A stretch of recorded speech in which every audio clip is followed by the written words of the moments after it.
ka rritur me 100%, si në asnjë vend të botës, si në asnjë kohë të historisë njerëzimit, pagat e veta. Kuvendi i Shqipërisë me konsensus 100%, me votat e Edi Ramës dhe Sali Berishës, kanë rritur me 100% pagat e deputetëve, pagat e ministrave, pagën e kryeministrit, pagën e presidentit të Republikës.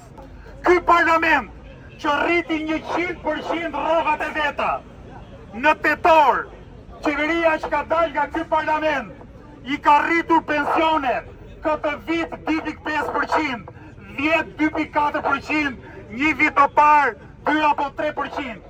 Pra për veten e tyre 100% rritje pagash, për veten e tyre pensione speciale, për veten e tyre vite të tëra rrogë edhe kur mos jenë deputet, për pensionistët në 3 vitet e fundit kjo qeveri i ka rritur pensionet me më pak se 10%. Ky fenomen ka vetëm një emër, kjo është trasti. Këta janë trastar të popullit shqiptar, këta janë trastar të pensionistëve, këta janë trastar të punëtorëve, këta janë trastar